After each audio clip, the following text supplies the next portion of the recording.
दोस्तों नमस्कार, मेरा नाम मोहित द्विवेदी है और मैं आज आपको इस साउंडक्राफ्ट EFX 12 जो ये मिक्सर है छोटा सा, इसके बारे में मैं जो भी जानकारी मेरे पास है वो बताने की कोशिश करता हूँ और समझाने की कोशिश करता हूँ शुद्ध भाषा हिंदी में, यानी कि आपको समझ में आ जाए ऐसे तरीके से।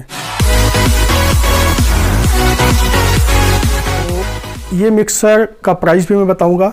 तो सबसे पहले आइए जानते हैं इसमें है क्या। तो दोस्तों इसमें आपको 12 यानी कि जैसा कि इसका नाम है EFX 12, 1 से 12 तक माइक इनपुट और उसके बाद 2 स्टूडियो चैनल इसमें आते हैं। इसमें जो माइक का इनपुट है वो यानी कि XLR है और न्यूट्रिक के दिए हुए हैं, ये सबसे अच्छी बात है।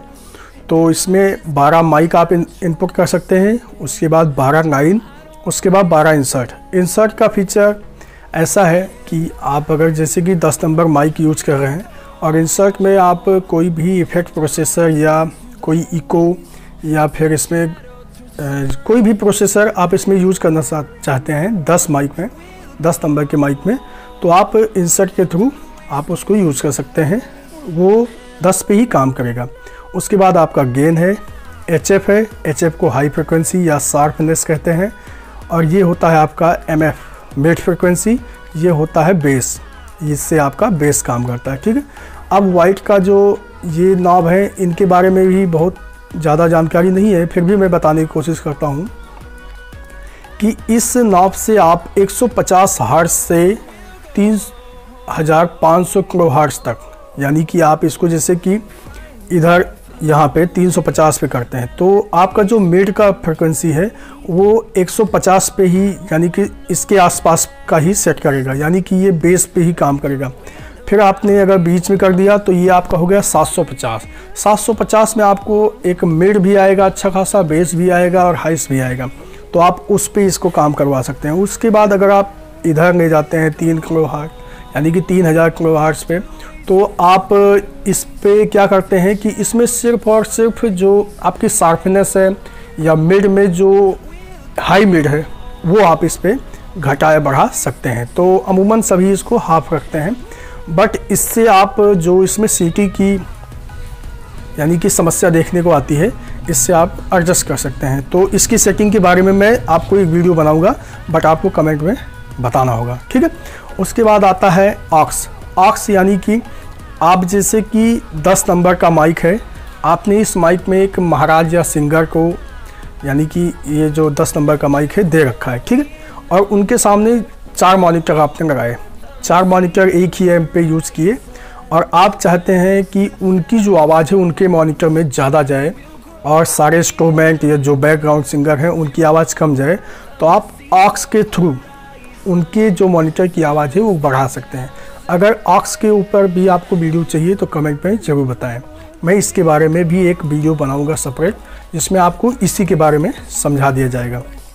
उसके बाद बहुत सारे कमेंट आते हैं कि इस मिक्सर का इफ़ेक्ट किसी भाई के समझ में नहीं आता या इफ़ेक्ट के बारे में कैसे इफ़ेक्ट सेट करें, तो आपको उसकी भी वीडियो बना के दी जाएगी, बट आपको कमेंट करना होगा कि किन किन भाइयों को इसके जो इफ़ेक्ट यानी कि इफ़ेक्ट है उसको सेट करना सीखना है, तो आप कमेंट में बताइए। ठीक है, वैसे तो मैं अभी इसके बाद जो वीडियो बनाऊंगा उसमें इसको सेट करके ज़रूर दिखाऊंगा, बट आपको किस इफ़ेक्ट के बारे में ज़्यादा जानकारी चाहिए, यानी कि रिवर्ब, डिले या जो भी सेट करना है उसके बारे में। ठीक है, तो आप कमेंट में बताइए, मैं वीडियो ज़रूर बनाऊँगा।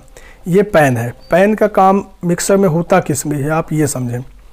पैन से आप जैसे कि ये आपका मास्टर आउट है, ठीक है, मास्टर आउट में कभी कभी क्या करते हैं कुछ भाई हमारे, जैसे एक चैनल पे आपने हॉर्न यूज़ किया लाउड स्पीकर, दूसरे पे आपने पूरा सिस्टम ऑपरेट किया साउंड का। ठीक है, तो अगर आप हॉर्न पे चाहते हैं कि बेस ना जाए, जैसे कि 10 नंबर माइक में आपने बेस यूज किया और चाहते हैं कि इसका जो बेस है वो आपके इस चैनल पे ना जाए, तो आप इसको कट कर सकते हैं, तब ये आपका सिर्फ और सिर्फ दूसरे चैनल पे ही बेस देगा, एक पे बंद कर देगा। ठीक है, तो इसको आप जब ऑपरेट करेंगे तभी ये समझ सकते हैं कि किधर बेस जा रहा है किधर नहीं। ठीक है, उसके बाद ये होता है आपका म्यूट और ये होता है PFM, इससे आप हेडफोन में इसकी आवाज़ सुन सकते हैं।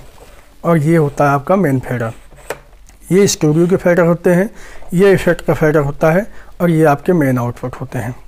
इसमें आउटपुट के बारे में भी थोड़ा सा बता दूं आपको, ये दोनों न्यूट्रिक के ही आउटपुट XLR होते हैं, ठीक है। तो ये लेफ्ट और राइट होता है, 2 आउटपुट है। उसके बाद ये दोनों इंसर्ट है, इंसर्ट का वही सिस्टम है जो इसमें है। यानी कि अगर आप मेन आउट में कुछ यूज करना चाहते हैं, जैसे कि ग्राफिक इक्वलाइजर या कुछ भी, तो आप इसमें यूज कर सकते हैं। ये मोनो आउट है, ये आपका हेडफोन का आउट होता है, ये मॉनिटर आउट होता है। इसमें मॉनिटर आउटपुट की भी सुविधा दी गई है। ये अच्छी सुविधा है कि आप मॉनिटर की भी सेटिंग यहीं से कर सकते हैं और इसका जो यानी कि कितने में सेट करना है, उसकी आवाज़ कितना घटाना बढ़ाना है, यहाँ से देख सकते हैं आप, ठीक है। ये हेडफोन का हो गया।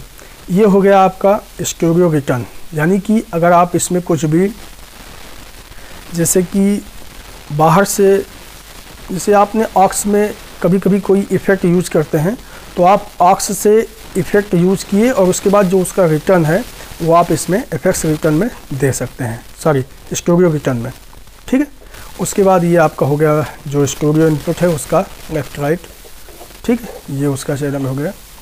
उसके बाद ये हो गया ऑक्स आउट, ये हो गया एफएक्स बस आउट, यानी कि आप इसका इफेक्ट दूसरे मिक्सर में यूज़ करना चाहते हैं तो यहाँ से उसका आउट करवा सकते हैं।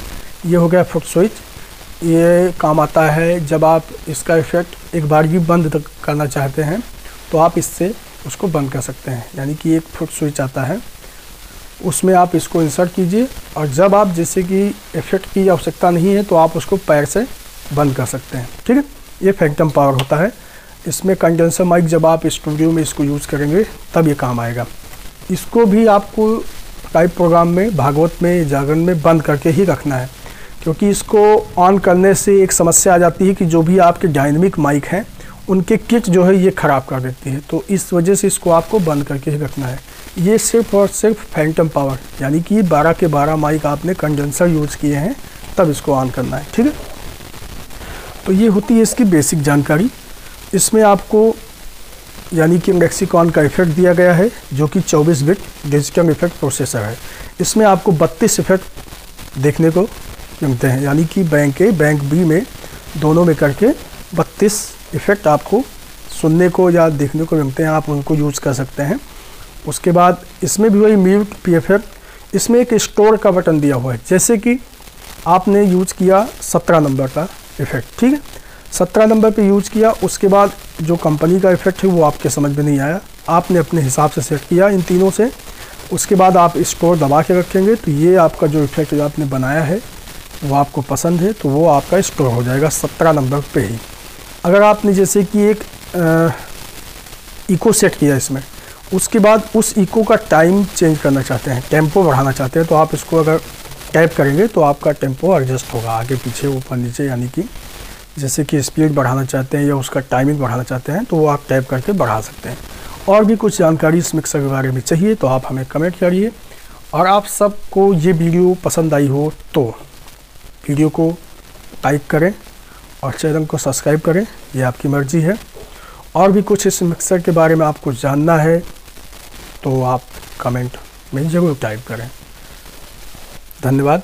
आप सभी को वीडियो अच्छी लगी होगी, आशा करता हूँ कि आप सभी कमेंट में आपकी जो भी इस मिक्सर के बारे में कमियां हैं या जो भी आपको जानकारी चाहिए उसके बारे में कमेंट करेंगे।